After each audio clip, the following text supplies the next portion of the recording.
Hello everyone, Sora here, and I am back. I know it's been a while, it's actually been like a really long time, but I've been gone, and I'm doing something really important, which is reading the Cullen games, because I want to finish that JJK series, but I didn't know what happened in the Cullen games, so I had to go and read the Cullen games to make sure I can actually make that video while being informed. But today's nothing to do with Yuji or Kenjaku. Today I'm going to be sharing my ultimate wisdom in the form of the definitive One Piece tier list. Wow. This is obviously the best tier list ever made, and the most objective opinion on screen. So when you see this, this is the end-all be-all of One Piece tier list. What you're going to notice when the story, of course, starts in Romance Dawn. Now, I'm going to be honest with you, the earlier arcs are going to be a lot lower than some of the later ones. Not because they're bad. Actually, they do suck. No, I'm just kidding. It's mostly down to the fact that they don't have an established framework. So when you don't already have set characters and a set storyline and a set world, you actually have to build those. So arcs like Romance Dawn have to build that framework and that story, so they're not going to be as strong as the later ones. So if you get a little mad that like Sabaody or Romance Dawn's low, there's just a reason for that. So I'm going to start with Romance Dawn, of course. It is actually a really good job. I really like how Luffy's introduced, because it doesn't drag it out. Same with Zoro, and of course Nami if you watch the anime. A lot of shows like drag this out. They have like a few episodes where it's just, oh, this is the main character. Luffy, it's right into it. Now this is an anime only thing. If you read the manga, he has like a flashback beforehand, but the anime doesn't do that. We go right into the story. So I like that. I think it's good they don't drag it out, and we get to see just who they are immediately. Luffy is nice. He offers Zoro a spot in his crew and to save him. Zoro is very honorable. He doesn't want to go back on the deal he made, but when he sees how corrupt Accent Morgan and his snob son really are, he decides to join Luffy. Romance Dawn is obviously going to have some problems when it comes to ranking. Not because it's bad, just because there's a lot of substance in it. Like, we don't know who the warlords are, who the emperors are, because they just haven't written yet. But it does do a good job establishing the story, so for that, I'll give it a C tier. Now to Orange Town. Orange Town is short, which is always good for One Piece, because a lot of the later arcs are very long. So I like a nice short arc. Of course, we see Nami here for the first time, if you're reading the manga. Buggy is also in this arc, but I doubt he's going to be important, right? He's probably a gag villain anyway. Just like Romance Dawn, this arc kind of struggles to get its footing. Because this has established characters like Nami and Buggy. It's not a ton of, like, direct story. We do got our first glimpse on how Oda handles flashbacks, like the dog Shushu with his flashback. I like how Oda treats flashbacks in the early part of the story. Which, spoiler, is something he will definitely fumble in later arcs. But just because of its lack of real structure, same thing with Romance Dawn, it can only do so much, if that's going to get a C tier. Now next we have Sword Village. This arc sucks. It's actually pretty good, I'm going to be honest here. What Oda does in this arc is he establishes our first actual villain. Okay, Buggy is technically our real first villain. He's kind of a gag villain. Kuro was really the first villain that we saw. It was really evil. There's also just a new strat. Obviously, Usopp is in this arc. I also like Kuro as a villain. He's a twist villain, which I actually really like. We don't get a lot of those in One Piece. I really want to is the next time we get a real twist villain. That's a big part of the story. Usopp's backstory is actually really great. It's basic, and I like that. In the future, in part 2 of this, we're going to see bazillions of nobody's backstories, which of nobody's who get the best backstory in the entire series for whatever reason. So I like that his backstory is short. Even though he's the main character, maybe he should get a longer backstory. When it comes to setting backstories up, I like this one. It's short. There's also some kind of charm to this arc, how it handles the main character. So I'm going to give it a C tier. Now we have our first real arc for the established characters, and that's, of course, Sabaody. Sabaody introduces Sanji, and I actually really like this arc. I like how Sanji's introduced. We see him, he beats up that Marine with the fly in his soup. We also see that he's a ladies' man. Obviously, Sanji loves the ladies. We also get to dive into his philosophy. That's what I really like about the early part of Sabaody. He believes in cooking and feeding people. As he feeds Jin, the pirate, everyone's like, oh, the pirate, dude, get out of here. Well, Sanji actually feeds him, which really sets him up for pre-Timeskip. And I actually really like how he gets his own arc, because he's going to be treated like a dog post-Timeskip. And of course, the star of the show is Don Krieg. It's obviously got to be Don Krieg. And he's a fine villain. He's not really groundbreaking. One of my favorite moments in this arc is actually when he pulls out his shield with all the spikes on it, and he says it's impenetrable, and then Luffy punches the shield. You can't break my shield. It's impenetrable. Excuse me, what the actual... I think it's hilarious.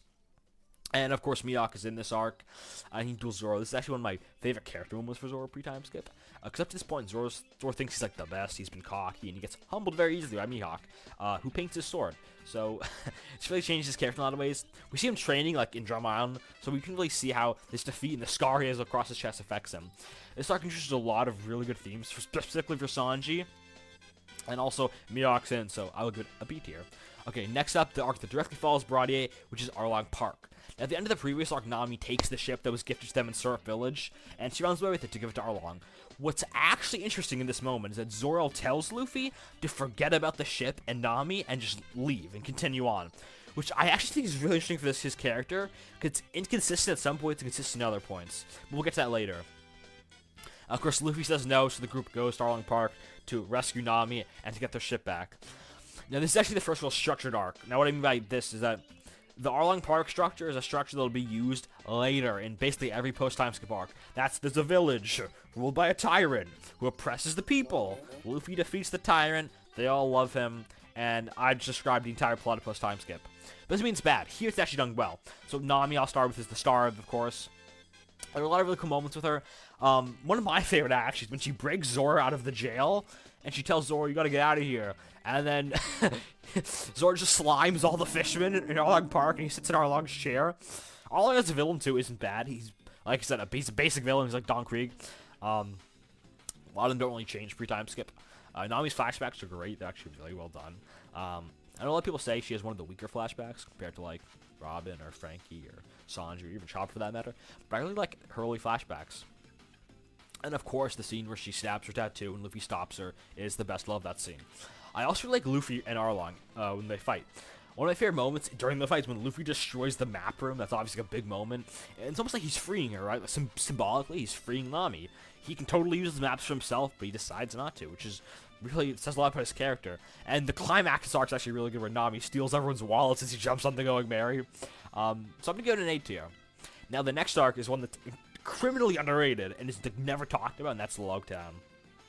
So Logtown does a lot of great things. It establishes Gold Roger as like an actual person. So before this, he's just a mythos pirate who we hear in the intro, you know, wealth, fame, power, Gold Roger, king of the pirates, had all that to offer, you know, whatever. And we see that where Roger was executed, a man who met Roger, and Buggy also makes a reappearance. He's here for his revenge because Luffy kicked his butt in Orange Town. But he's not the main antagonist. Actually, Smoker is the main antagonist. And I actually like him. We see the scene with the girl in the ice cream. He's not an evil Marine. The Marines aren't evil, necessarily. And we all see him later where he gets slimed by Look to the East. But I actually want to talk about Zoro. Zoro has a great moment in this arc. Of course, with his cursed blade. He throws the blade in the air, holds his arm out, and everyone thinks, oh, he's going to lose an arm. And he doesn't. He actually is chosen by the blade. Hey, watch me aura farm.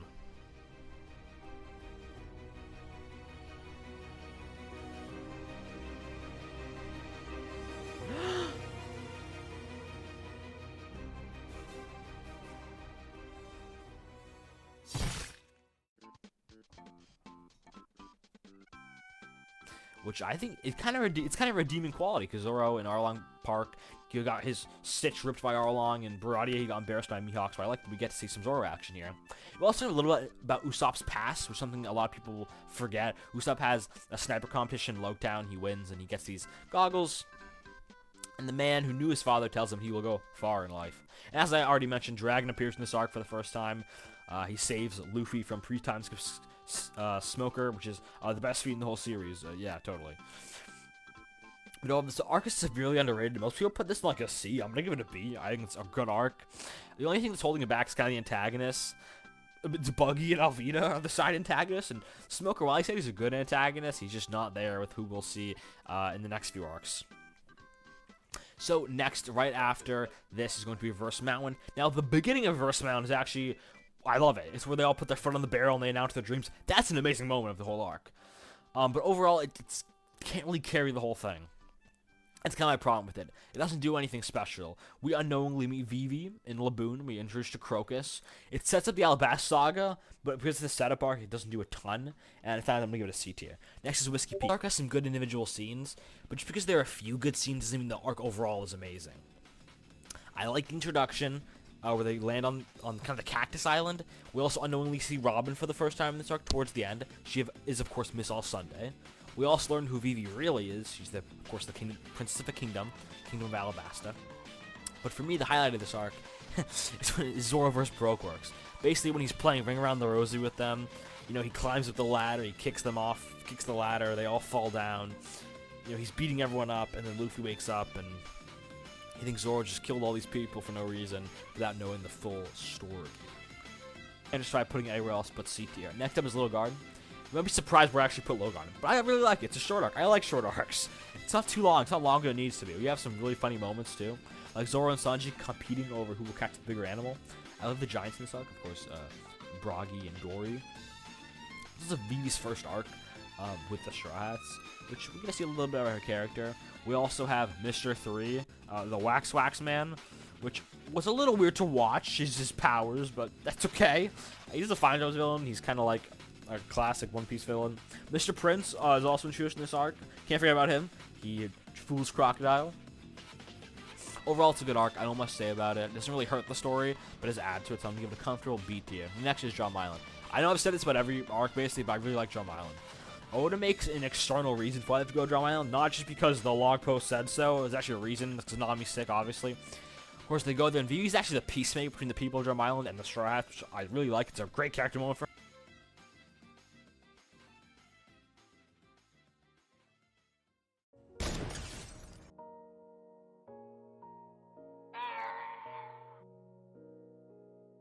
her.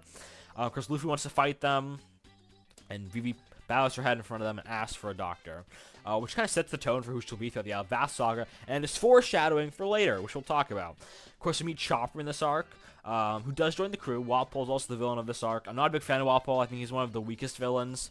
But Dalton and Kureha are also in this arc. They are really good villains. And, you know, villains.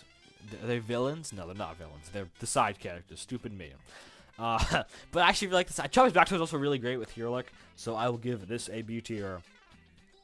Now, of course, we have the big arc of the saga, Alabasta. It's one of my favorites. Now, it's probably one of my favorites because I have a cool backstory for it. Basically, when I first watched Alabasta, I didn't like it. Like, this is when I was first trying to get into One Piece, and I don't actually remember why I didn't like it. But I was like, this sucks. This is a horrible show. So I took a break, watched it again, went back, and I was like, oh my gosh, I loved it. It was amazing, and it hooked me on the story. Vivi is actually one of my favorite parts of this arc. One of my favorite scenes actually in the whole arc is where she tries to stop the war with the rebels and the Royal Guard that they're about to clash, and she tries to stop it, and she can't. This, of course, pulls back to Drum Island. She was able to stop the Drum Island conflict, but this was out of her hands. She can't control this. She's also the MVP of this arc, not only just for writing, but her scene, of course, with Pell and her father. What I really like about the way Robin is treating this arc, she saves Luffy, which makes her a mysterious character. You know, whose side is she on? But also, she doesn't, like, directly have a fight with any of the Straw Hats. Because if she did, that'd be kind of hard to introduce her into the story. The Poneglyphs are also here. We see Robin in the Poneglyphs. We also really see Robin's first character moment, of course, where she wants to die. And Luffy says, you're not going to die. I'm going to carry you out. King Cobra's also good in this arc. Crocodile's also a great villain. I love his hideout. Does anyone remember his hideout? It's basically a fish tank with a bunch of sharks. It's actually really cool. Of course, Zoro here saves Smoker, which kind of ties back to with Nami. You know, why we'd want to save Nami. Poneglyphs are also great in this arc. First introduced, really. They'll be around for the next 15 million episodes, so get used to them. In conclusion, this is really a great arc. The final scenes of this arc, where everyone pumps their fists up, and Vivi decides to save the Kim instead of joining the Straw Hats. I actually like it. It's a good decision. And there's really no other place I can put this butt S tier. Okay, next is Jai.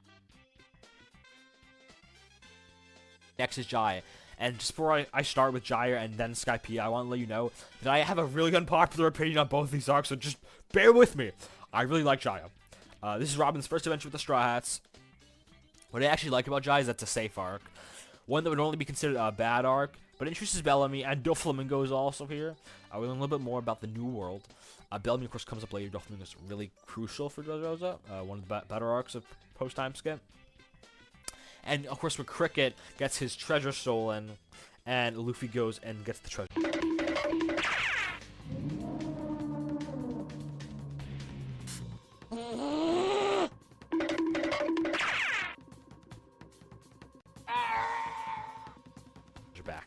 That's a great scene. But that's not my favorite scene. It's gotta be the Blackbeard scene. Oh, this is an amazing scene. Not the bar scene, but the one where they're talking about dreams, where Luffy's all bloodied, and Blackbeard's sitting on the ground with the alcohol, and he goes, you know, the dreams are a fantasy for pirates. And oh, it's a great scene. Just when how Luffy and Zoro react, they just walk away. And Nami's like, who was that guy? And the foreshadowing here is crazy, because Zoro says it's not a he, it's them. No, this is not like some woke One Piece. This is not a woke piece. It's basically referring to that he probably has multiple souls, and he's probably multiple people, which is why he can eat multiple devil fruits.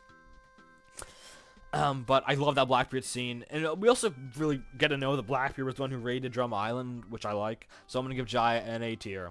Like I said, it's really unpopular. I don't know what this arc does wrong. I know why some people don't like it. Okay, next is Skypiea. Like I said, I'm gonna try to keep my bias out of this because Skypiea is one of my favorite arcs, but I'll try to like point out some things I don't like.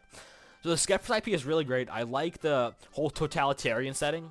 So Skypiea, like on the outside, is utopia. Like when the Straps first go there, it's amazing. You know, they have beaches and pretty women. Well, what else do you want, right?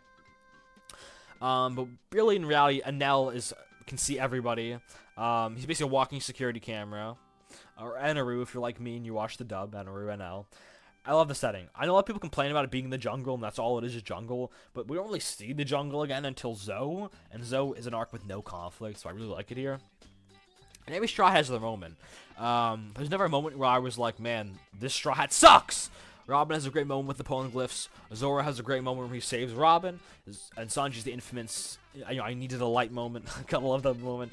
Nami's also pretty good in this arc. She doesn't have a huge standout moment, but it's probably when she declares that she'll never give up on Luffy. Chopper and Usopp are also there. And I know I said I didn't think any of them sucked, but I really don't think Usopp or Chopper had a bad moment in this arc. The snake scene with Robin, Zoro, and Luffy's group is great too. And Ender was also the first real psychopath villain, which is something Oda kind of test runs here and uses again later, of course with Doflamingo uses it later. And the Shandorian's done really well. And this arc lets the viewer decide who's actually right. It's not telling them who's right. Who's right, the Skypeans or the Shandorians? The story never really picks a side. It's kind of up to you. One thing here, my critiques, and one thing I will say, I do not like how Luffy is stuck in a snake. That's really dumb for me, in my opinion. But it does give Zoro, Robin, and Wiper, and Gonfall some time to shine. But I don't mind it. I also don't prefer it. The Ancient City is also a really cool location. If you ever read the manga, the way the Ancient City is drawn in the manga is amazing. It's so well done. So while it's unpopular, I'm putting Skypiea in A tier. Mainly for the conclusion, too, where, of course, Luffy hits Enaru into the Golden Bell.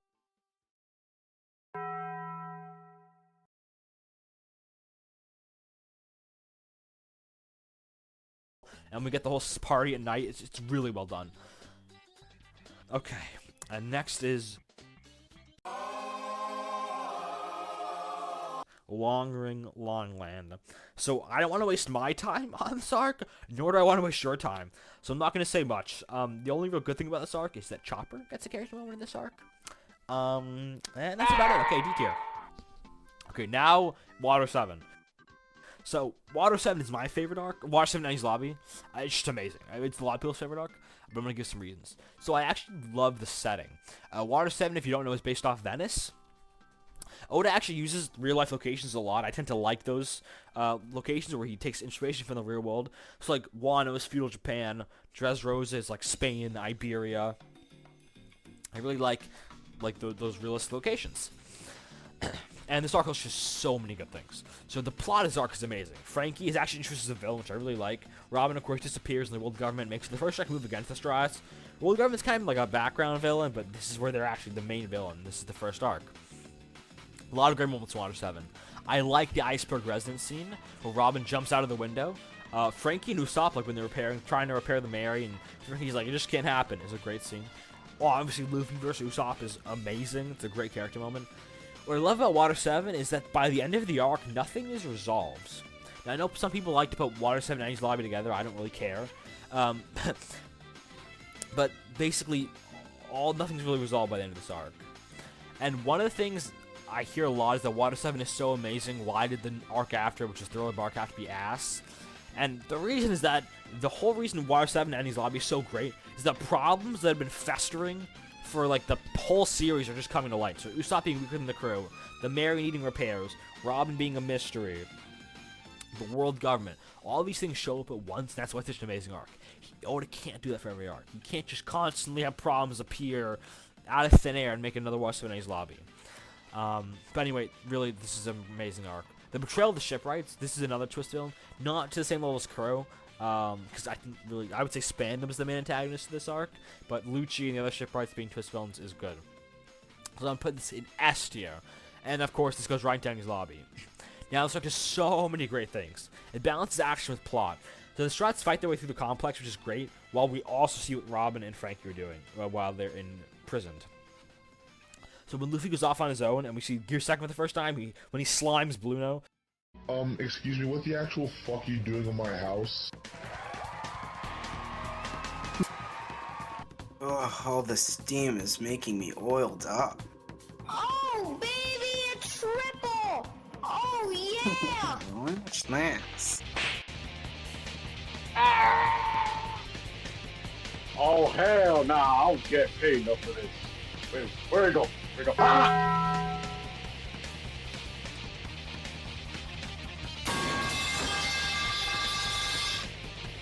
Watch me eat Aura Farm.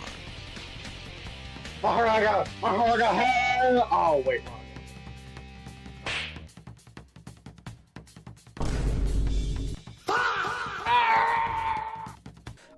It's great. Most of the latter half of the arc. And that's what I really want to talk about. And that's, of course, Robin's flashback scenes. Seeing Robin and Frankie when they change the wall, Frankie actually gives Robin the opportunity to escape because when he breaks up the wall, and she decides not to. She wants to stay handcuffed and give her life up. It speaks volume to she as a character. She is so deprived of love in her life and friends that even though she can escape, she chooses not to. She'd rather die. She'd rather let Ohara die with her to save her friends, these random pirates. Of course, we get the Ohara flashbacks. These are just amazing. They're probably my favorite flashbacks in the series. That and the Law flashback, maybe the Joe Flamingo flashback. Those three are tied. Olvia, who is her mom. They have a really emotional scene, of course, where they hug. You know, Robin finally meets her mom. Saul, amazing character too. I Want to Live. You all have heard this stuff before. It's just an amazing scene. There's really not much I can say about it. I've said everything. You probably heard everything, so it's an S tier. Okay, now Thriller Bark. Just get out of the way. My major problem with this arc is it's too long, and the most important part is that is at the end when Brook joins the crew and Kuma shows up. Moria is also ass as a villain. There's also some really weird scenes like with Nami that I don't like. When Nami's in the shower, and Sanji's also kind of a creep in this arc, and I don't like when Sanji's a creep. Not much to say. Thriller Bark is a C tier. Now, onto an amazing arc, Sabaody. It's one of my favorite arcs. What I love about Sabaody is that it's short. It does what it needs to do, and that's why it's amazing. We meet Rayleigh in this arc. We also introduce the supernovas. Fun fact, and the reason I love them. The supernovas, if you don't know, were only designed by Oda about a week before the chapter was published. So Kid, Law, Bonnie, Beji were all created because Oda's editors said there should be rival pirates for Luffy. And yet, they ended up becoming incredibly important later on. This arc does a lot for the world building. We see the world nobles. Of course, Zoro tries to attack Celestial Dragon. We see the slave auction. I love Luffy's reaction to Kami being sold. Because if you don't know, throughout the story, Blackbeard represents respect through fear, and Luffy represents respect through freedom. So they're basically polar opposites. Both represent control. Luffy's control comes through freedom, mutual respect, and Blackbeard's comes from fear. There's a lot of other comparisons you can do with them, but that's one that I like to do. Also, Kuma's great in this arc. The crew gets split up. What I like about this arc, and something that other animes don't do that great, in this arc, the time skip isn't planned. The crew split up, it's not planned. It's a side effect of them realizing they're not strong enough to go to the new world. Like in Naruto, at the end of the series, part 1 at least, Naruto's like, oh, I lost to Sasuke, I'll see you in 2 years, and Sakura trains with Tsunade, right? But here, it's like not planned. It's not until post-war, actually, when we realize it's going to be split up for 2 years. There's not much more I can say about this one. I'm dying. But this arc is an A tier.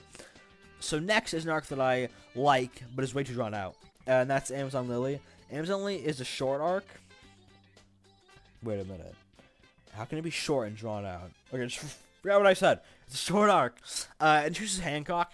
Hancock's actually really instrumental for the next arc. Like I said, this is a really short arc.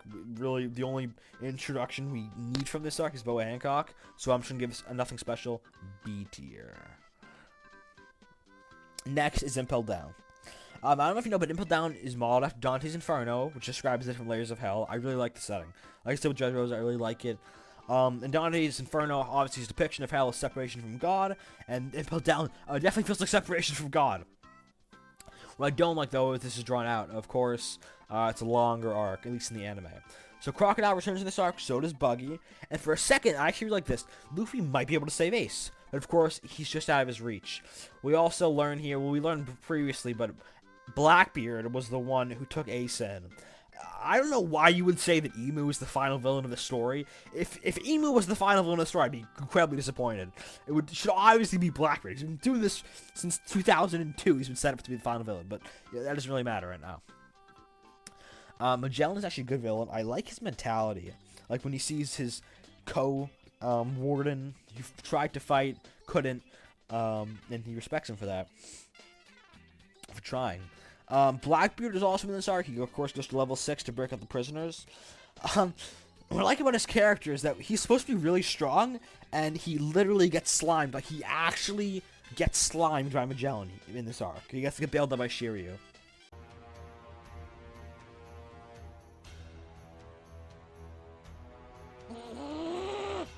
I'll have 2 number 9s, a number 9 large. Excuse me, what the actual fuck are you doing? Help me!